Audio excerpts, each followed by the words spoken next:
25শে জুলাই রাত্রি অনুমান 10টা নাগাদ এটাই থানাধীন কৈলাসবাড়িতে একটা মারামারির ঘটনা ঘটেছিল। সেখানে দানিয়েল দেববর্মা এবং কাথার দেববর্মা দুজনকে খুব ব্রুটালি মারা হয়েছিল।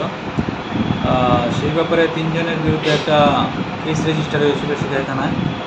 তারা হলো সমরেন্দ্র দেববর্মা, সন্তোষ দেববর্মা এবং রাকেশ দেববর্মা। যাদেরকে মারা হয়েছিল তাদের মধ্যে থেকে একজন দানিয়েল দেববর্মা গত 1/8 এই মাসের 1 তারিখে জিবি হাসপাতালে মারা যায়। তো সেই ব্যাপারে আমরা একটা খুনের মামলা রেজিস্টার করি।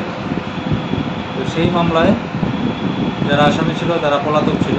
তাদের মধ্যে 2 জনকে আজকে আমরা অ্যারেস্ট করেছি। তাদের নাম সমরেন্দ্র দেববর্মা এবং সন্তোষ দেববর্মা। তারা কি মূল অভিযুক্ত? মূল অভিযুক্ত, এফআইআর নাম ছিল তাদের। আর কেউ কি যুক্ত আছে? আরেকজন আছে রাকেশ দেববর্মা, সে এখনও পলাতক।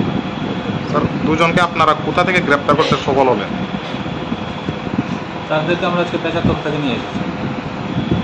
কালকে কি কোর্টে ফরওয়ার্ড করা হবে? কালকে কোর্টে ফরওয়ার্ড করা হবে। এই মাসে স্যার, এই ঘটনার পরিপ্রেক্ষিতে এখনো পর্যন্ত এলাকার পরিস্থিতি কোন পর্যায়ে আছে? যাদের ভিকটিম ফ্যামিলি তাদের মধ্যে তারা খুবই ইমোশনাল হয়ে আছে। এটার জন্য এতদিন হয়ে গেছে আসামিটা গ্রেপ্তার হয়নি।